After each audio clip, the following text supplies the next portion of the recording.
Hi there, and welcome to episode one of the Rambling Podcast, where we talk about nothing and everything.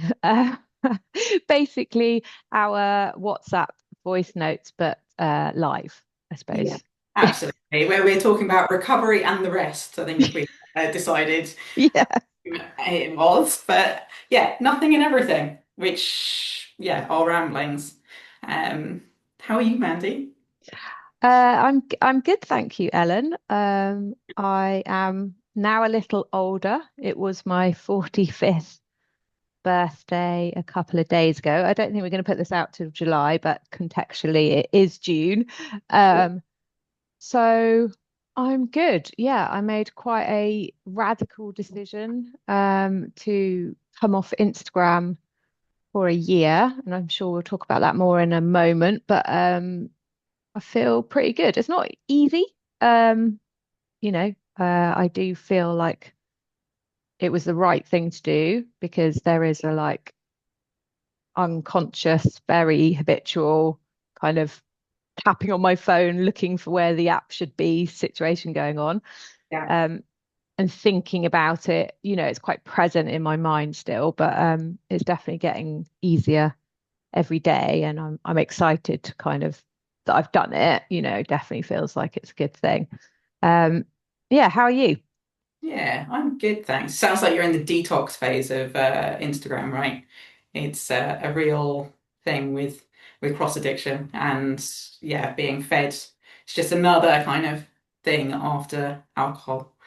Yeah. Um, Yeah, and I think that's kind of, I suppose let's talk about the why we decided to do this podcast. I think it's, I'll be 8 years sober this year. You're 7 years sober, I Six and a half. I'm believe. exactly 500 days behind you, which I always find really, it's really cool because I can remember your sober date on, the fact that you're 500 days further along than me, which is always quite strange because what date did you give up? It must have been a really random date in the year.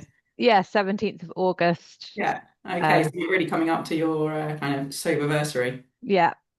Yeah, and I think what we talk about on our WhatsApp voice notes a lot is all the stuff that's happened since, right? It's like, so we gave up drinking, you know, and all the, and drugs for me. And then I'm not saying you're still doing drugs, by Yeah. the way. No, I am also sober, like in every way. Yeah. I'm So not it's just still doing drugs. yeah, so it's just quantify that.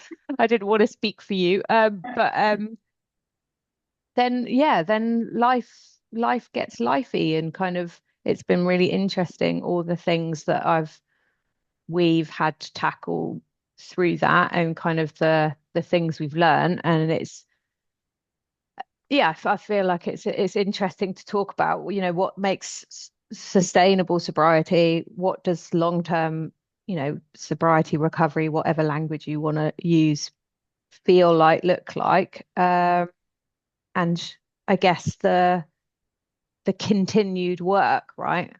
Yeah, Um, as you say, that's a lot of what our voice notes are. It is kind of this introspective, retrospective look at what sobriety means, like really doing life without alcohol, without drugs, and what that looks like. We kind of described it as that renewal of the vows with sobriety each day because it's a continued commitment as you go along. And I think I naively, I really happily went into sobriety, but I was perhaps naive about how much my sobriety would impact me, and that's what we talk about a lot. Um, yeah, the, the idea, well, as I say, you've caught me up at age 45, and we're both midlife, as much as I hate to say it, and what that looks like as women. In sobriety and in recovery. Let's talk about the word recovery because I always find this an interesting subject, especially for me as I went into kind of sobriety, as I say, more as a lifestyle choice originally, and not quite realizing how much recovery comes from sobriety. So, well, yeah, uh, tell me about your sort of the beginnings for you then, and then the change, or has there been a change in your understanding about those words, sobriety and recovery. Yeah, absolutely. I think really when I was drinking, I honestly, and even until maybe 4 years ago, so no, not 4 years ago, until I was 4 years sober, I think I honestly wouldn't have described myself as an alcoholic, and I wouldn't have described my journey as recovery. I went into sobriety really looking at it from a lifestyle point of view. I did, I'm an exercise physiologist and I did loads of reading around the impact that alcohol had. And while I was taking breaks, I realized that there was just, the data was very plain to see in the impact alcohol had on me physiologically, and the impact sobriety had. So, as somebody who's quite logical, it's like this doesn't make sense for me to continue to do something that really is self-harm. And it seems such a simple thing to stop, which of course it's actually not that simple because of all the social stuff around it, all the economic stuff around it. Um, and so, yeah, I loved it. Like I was total pink cloud. I was totally the one that was championing sobriety. But I moved through it. It just was like those that fog had been lifted and I started to see my life for what it was and who I was.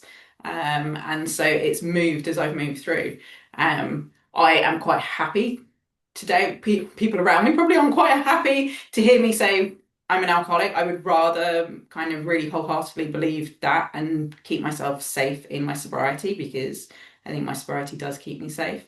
Um, and recovery in learned behaviors, recovery in, well, yeah, more learned behaviors than anything. I think responses, codependency, all that kind of stuff, and doing the work for me is that recovery. Lots of people like the word discovery as well, don't they? And I think there is a lot of discovery.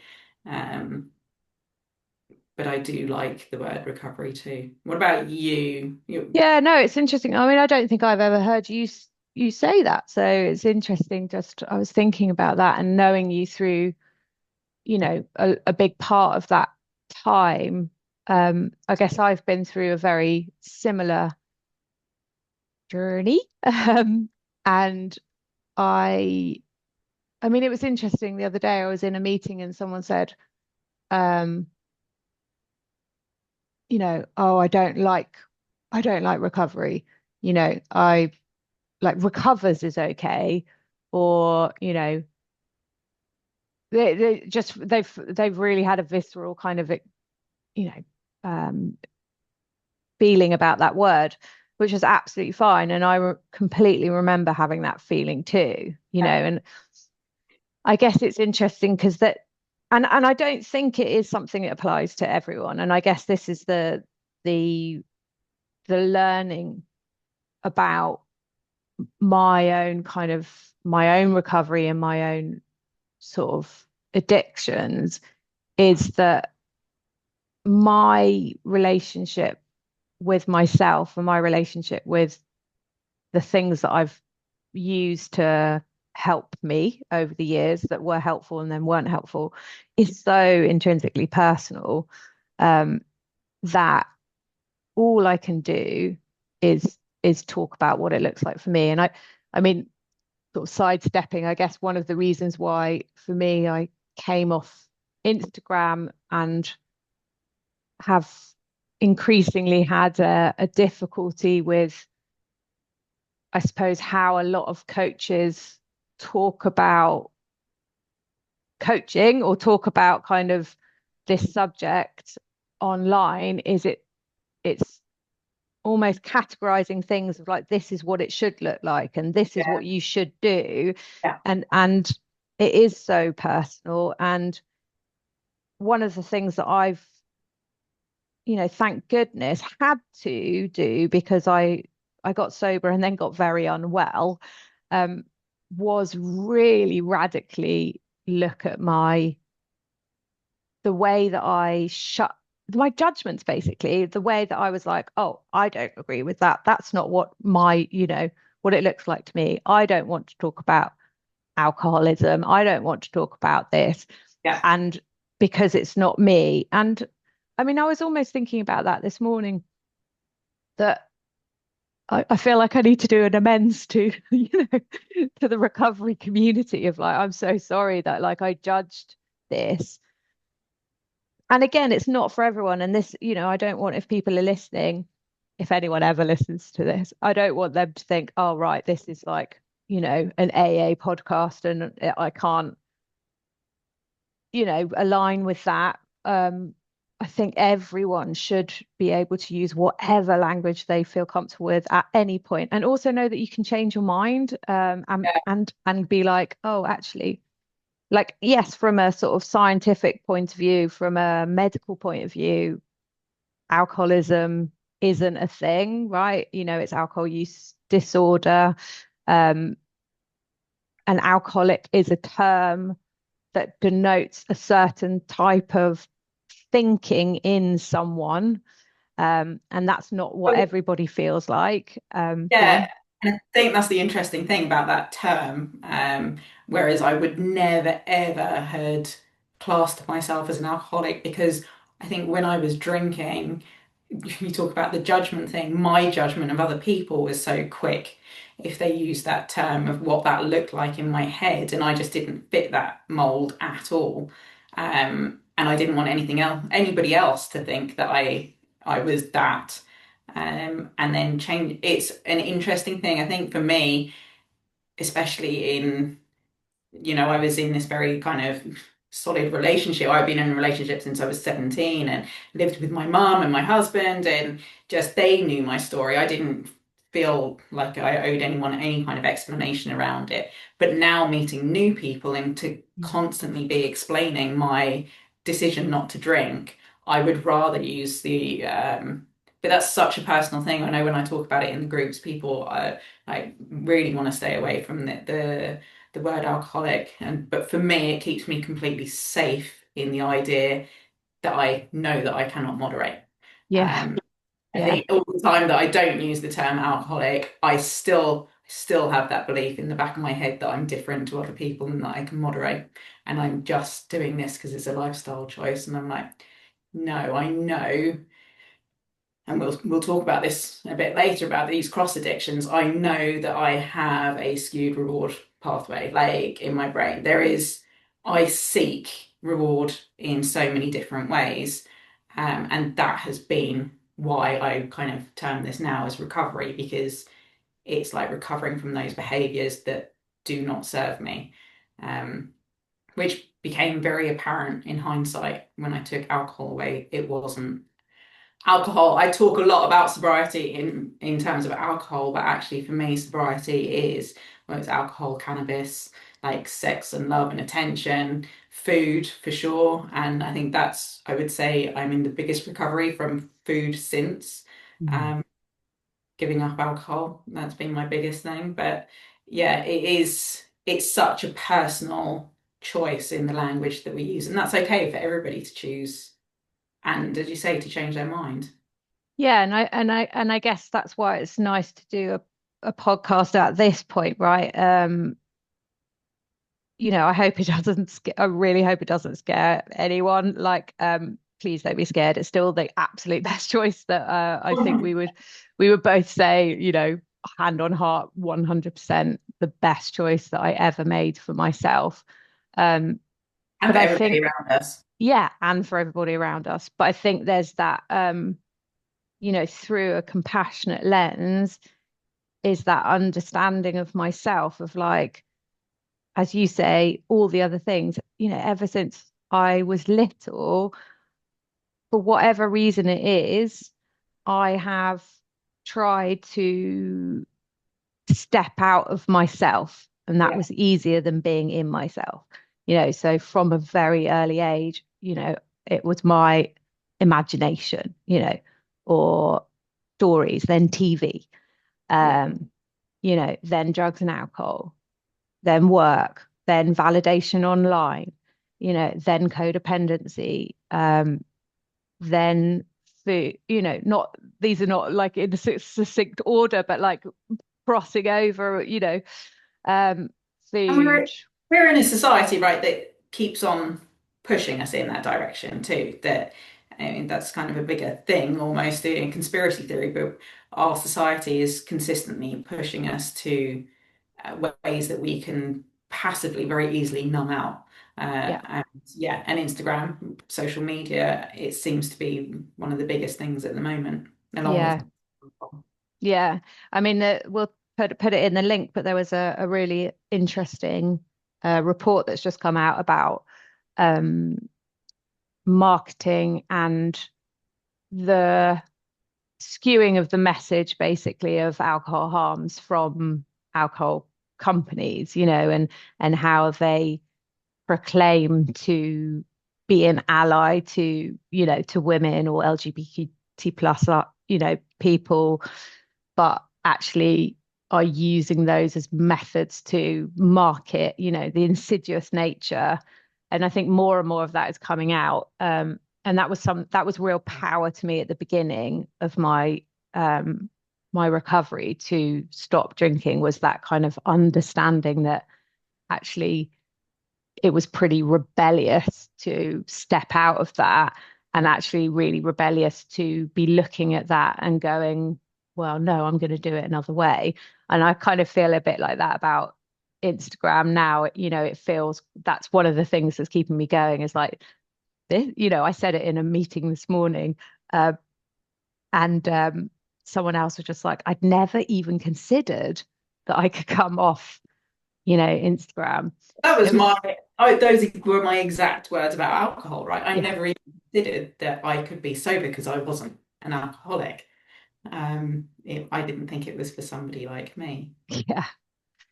Um, I mean, my relationship with that language, interestingly, I think I I almost feel more comfortable saying I'm an addict, um, because it's so encompassing of all of the things. But I think you're right. There is something, that kind of radical honesty of when you can own that, that is so helpful, because then you are looking at that kind of, that daily kind of reprieve of like, well, what does today look like, and what's the best way that I can take care of myself? Knowing what I know about myself is that I have a tendency to seek something out of myself to try and make myself feel better. So essentially, how am I going to anchor myself into my body and into my life, Yeah, um, in a way that is, you know, nourishing, caring, and yeah. also doing the best I can, right?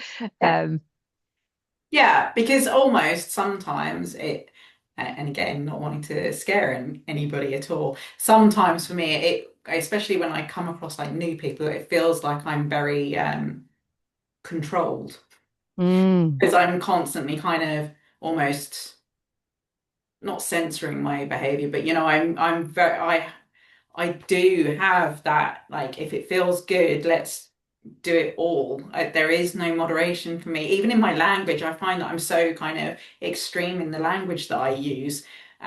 So I'm constantly trying to kind of censor myself to a certain extent. So but actually trying to reframe that is that I don't have to control anything because I step out of things that are potential triggers for me. Like with alcohol, I don't have to control it because it's not even an issue for me. Um, and really leaning into kind of being consistent and compassionate with myself, but understanding what compassion to myself means. yeah.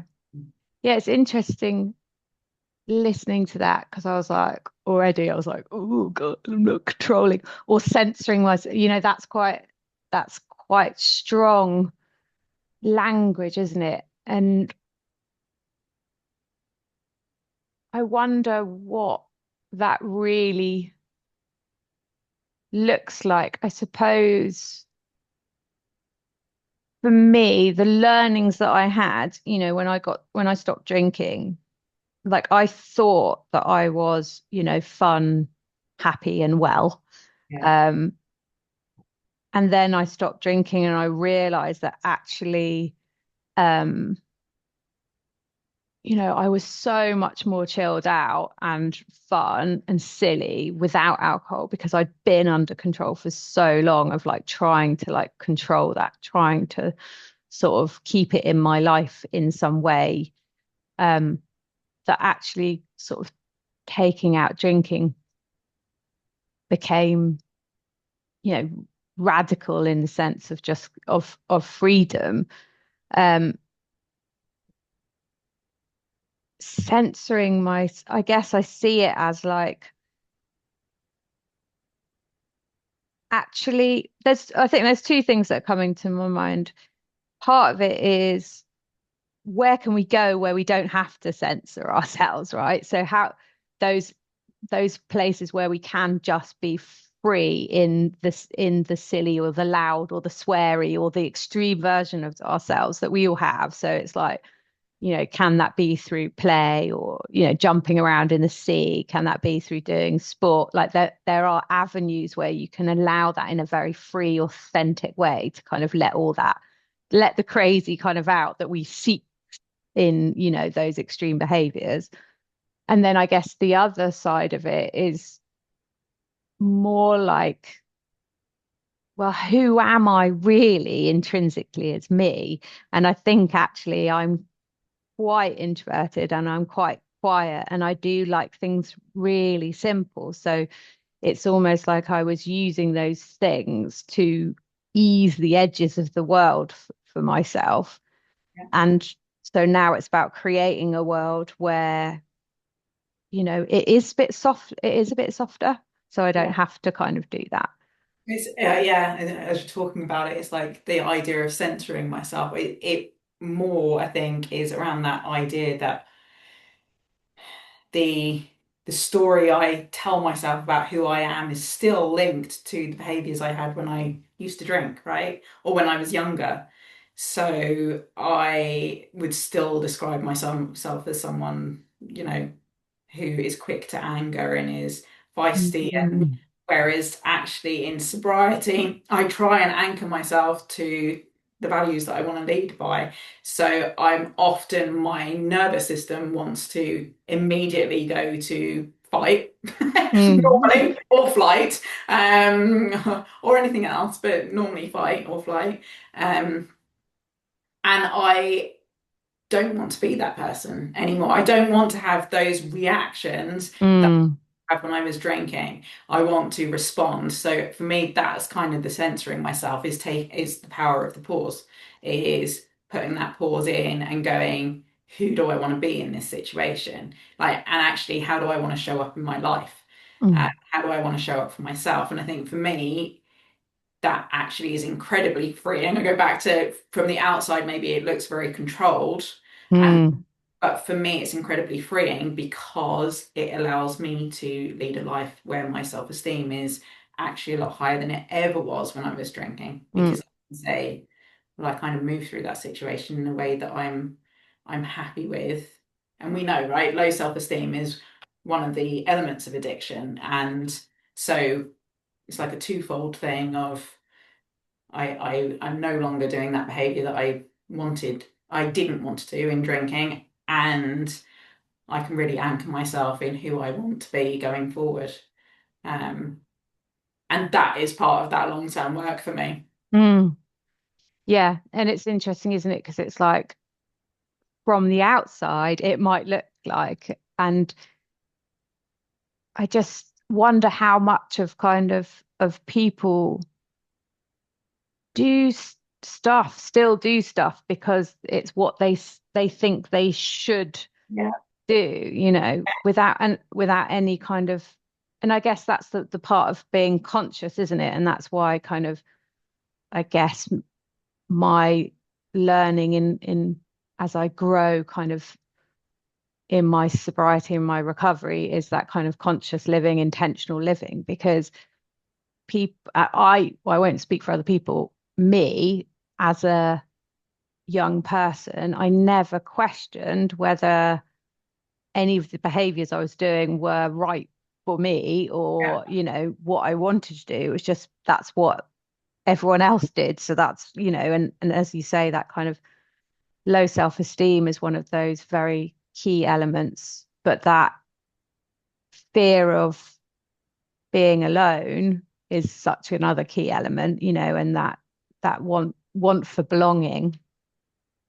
It was really interesting on my birthday because I had like I felt really loved, which is really, it is actually something for me, that to actually say like I wasn't seeking more of like, oh, why didn't that person matter me? It was, I feel like so much of my life, it's like no matter how much I had, I wanted more, like more friends, more popular, more, all of that.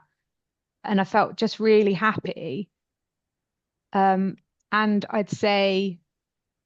now, I'd say definitely like 70% of the people, or possibly more, I'm not very good with numbers, but the majority of people that wish me happy birthday, left me voice notes singing me happy birthday, were all people I've met, that are all sober people, whether they're like in a fellowship or out of a fellowship, or whether they, for whatever reason.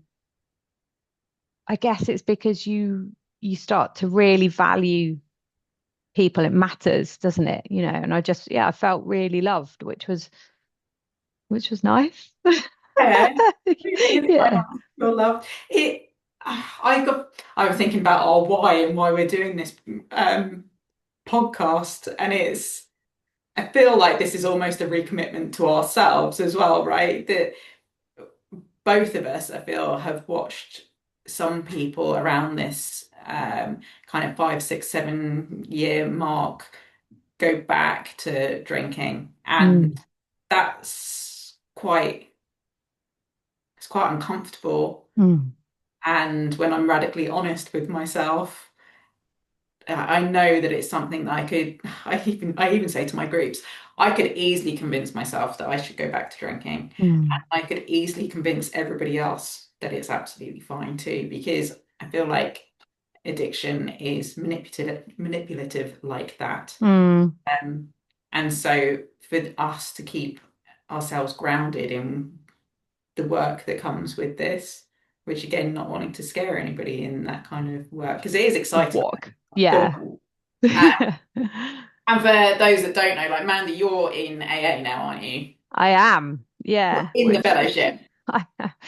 yeah. And obviously, I'm not supposed to talk about it very much. But I'm choosing to disclose that that's what I'm doing purely because of all of the judgment that I had about it and how much it's helped. And I didn't understand this term of like being sober but dry, and again, I'd be like, that's fuck you, like I'm fucking living up. Everything's amazing, I've created a business and written books and life is amazing. And then like crashed and burned really, really badly. I mean, I'm laughing about it now, but essentially I'd say from year 4 to, yeah, 7 has been real deep recovery in terms of my mental health, my physical health, my relationships, I was so unbelievably lost in myself. And so I thought I'd give it a go. And I guess I just had that. I just thought, well, why? Yeah, I guess I was at an emotional, spiritual rock bottom. Yeah. And just like I I didn't I didn't know what else to do. So I thought, well, I might as well give it a go. And it's been maybe, well, it was a year in February, I think. Um, yeah, and it's hugely changed things for me. And again, it might not be forever, and it might not, and it's definitely not for everyone. And I totally get that. And I would never, want to be that kind of person. I understand why some people feel very kind of protective over, their own style of recovery because it's essentially kept them safe. Um, I mean, I feel quite grateful that I have had experience before and after because I can kind of feel. Like it's a very conscious decision. Um, and you definitely need to find the right groups for you. You know, it's not easy because anything that's so big and so kind of um, open can, you know, you can find challenges with it. But yeah, I'm sure we'll talk about it more as weeks go on. But certainly for me, the the learning that I had is that I I had a soul issue. You know, I had an an inner me issue. I had a heart issue. I had just this sense like I was just my whole life I've just been searching, trying to search for something outside of myself to tell me that I'm okay Mhm. and that I'm good enough. And you know, and it's every day. But also like I think I really needed telling in my own side of things. And you know, that kind of that perfectionism that I push upon myself, you know, I'm so hard with myself, but I, you know, was with everybody else. It's like, Yeah. I can't forgive you because you're not my version of perfect. So I'm holding all these resentments to people, you know, and I expect people to forgive me, but I wasn't willing to do that for other people. Um, yeah, so it's certainly something um that has shifted things. And I think, I guess if anyone's listening and it's as you said earlier, it's that at different times taking that like recommitment to yourself, but also like adding in like what else do I need? You know, like at different points it's been, and it might be for someone, you know, a deep yoga practice, or it might be for someone um you know, it could be a million and one different things, but it's like how what fosters that connection with self, I suppose. And it's part like every day I want to like check out and not be with myself. Um, but every day it also gets a little bit easier um, because I've allowed myself not to be willing not to judge things that I don't understand, basically. Yeah, Like, and I mean, both of us encourage people to seek their own path to recovery, right? To yeah. sobriety. That looks like, as you said, that does change. I think it's being open to things, and very much taking what you need from certain situations and knowing that you can leave the rest. Um, Mm, it's it is interesting. I think both of us have had that experience that there's a certain amount of destruction in sobriety, which is a good thing, right? Like for me, I really, really frame this idea. And my yoga teacher, I remember doing a yoga practice when I was really in the middle of everything that was felt like my life was falling apart. And she was talking about it and like the idea that out of destruction becomes really, really strong foundations to rebuild. And yeah, that's not good to hear at the time. You're like, I don't not want good. any of No, this. like I don't want to fucking rebuild. I just want a nice, easy life. But Yeah, both of us work around these six pillars of well-being, right? yeah, And the connection with self and others is, for me, that last piece that we realize, and with the hierarchy of needs, it's like that last piece yeah. we realize without that, um, life is very difficult. If we Mm, and spirituality, I know a lot of people the AA thing is kind of a marmite. It's the faith that they don't like, but it's what does faith look like, and can I have faith in myself, and is that the spiritual piece? mm. Yeah, I mean, it's huge. We'll definitely have to have a fair few podcasts talking about spirituality because Yeah. it's hugely challenging for me. But I guess for me, like I was looking out the window earlier and like there's shadows on the wall and there's dappled light. Um, and it's those kind of if I again it's that kind of intentional consciousness of just like if I see that and look at that and I name it as you know something greater than myself and just be in awe of that experience. For me, that's where my nervous system heals a little bit. For me, that's where I feel a little bit better. I don't feel so alone in the world because, it's the same if I see like, um, if it's kind of because I live by the sea, I'm very lucky. If it's very cloudy, and then, when you get those amazing kind of shafts of light that come through, Yeah. and then So hit the yeah, water. how can I deny that there's something greater than me whenever I Yeah, do that? I'm like, yeah.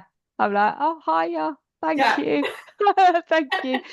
And this is big work for me. Like this is far, far, far, far, far, far from where I started.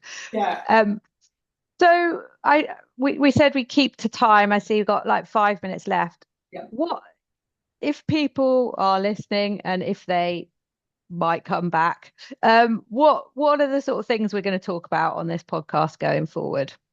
Well, we're going to share more about our own journeys, right? Our own stories and what led us to this point.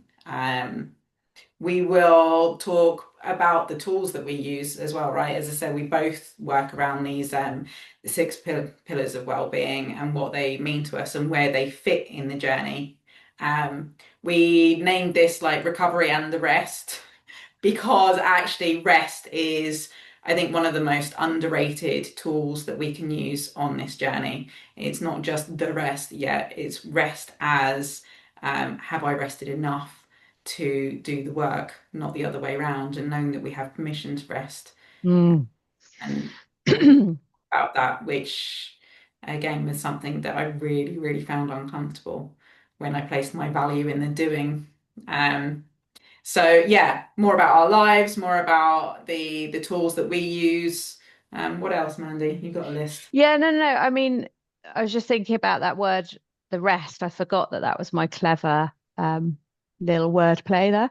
Um, because I think something that's really interesting for me and not always easy is, when am I think we're the kind of the opposites in this, right? You are very much the doer, and it's very hard to kind of, you've had to really train yourself to rest.